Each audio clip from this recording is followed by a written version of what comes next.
Assalamualaikum warahmatullahi wabarakatuh. Perkenalkan, nama saya Hermawati Harun. Saya dari kelas E, Prodi Keperawatan, Fakultas Ilmu Kesehatan, Universitas Muhammadiyah Gorontalo. Di video kali ini saya akan memenuhi tugas mata kuliah IBD, yaitu Ilmu Biomedik Dasar yang diberikan oleh Nurse Pipin Yunus SCAP MCAP. Apa sih itu sistem peredaran darah? Sistem peredaran darah dapat mengalir ke seluruh tubuh karena di dalam tubuh kita terdapat organ yang berperan sebagai pemompa darah yang disebut dengan jantung. Antara jantung dan tubuh ada pembuluh darah. Kalian sudah tahu, darah yang mengalir dalam tubuh kita ini dipompa oleh jantung dan disebarkan ke seluruh tubuh oleh pembuluh darah. Oleh karena itu, mari kita bahas satu persatu dari organ yang berperan dalam sistem peredaran darah. Yang pertama adalah jantung.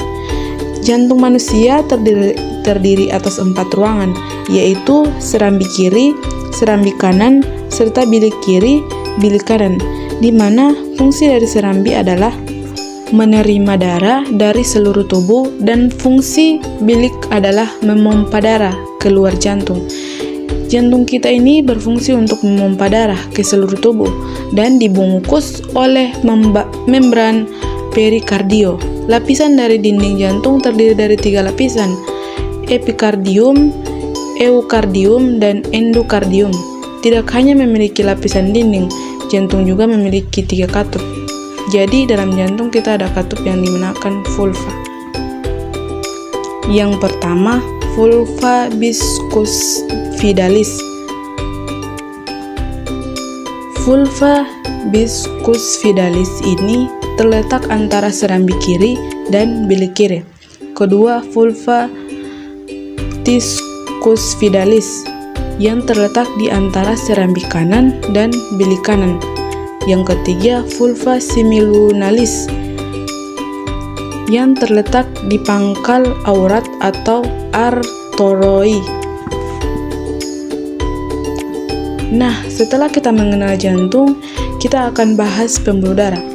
Fungsi dari pembuluh darah adalah menghadirkan darah keluar dari jantung hingga kembali ke jantung dan dibagi menjadi 3 pembuluh utama.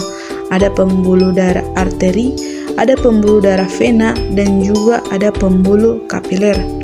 Mari kita bahas 3 pembuluh darah utama. Yang pertama, pembuluh darah arteri. Pembuluh darah arteri merupakan pembuluh darah yang pangkalnya jantung dan fungsinya membawa darah keluar dari jantung. Dan dari ciri-ciri pembuluh darah arteri, 1. Memiliki sebuah katup di pangkalnya yaitu vulva seminalis. Kedua, memiliki tekanan yang umumnya kuat yang melewati arteri karena dia keluar dari jantung sehingga tekanannya kuat. Ketiga, denyutnya dapat dirasakan pada saat diraba. Keempat, memiliki dinding yang tebal dan elastis. Kedua, pembuluh darah vena. Pembuluh darah vena merupakan pembuluh darah yang berujung di serambi jantung. Fungsinya membawa darah kembali ke jantung yang sering juga disebut pembuluh balik. Ciri-ciri dari pembuluh vena: 1. Memiliki banyak katup di sepanjang pembuluh. 2. Terletak dekat dengan permukaan tubuh. 3. Memiliki kemampuan penampung 75% darah. Keempat, memiliki dinding pembuluh yang tipis dan kurang elastis, berbeda dengan pembuluh arteri. Ketiga, pembuluh darah kapiler. Pembuluh darah kapiler merupakan pembuluh yang berperan dalam pertukaran zat dalam darah. Ciri-ciri pembuluh darah kapiler berbentuk halus dan memiliki dinding sel yang sangat tipis. Fungsi dari pembuluh darah kapiler: 1. Menyerap zat atau sari-sari makanan dan usus.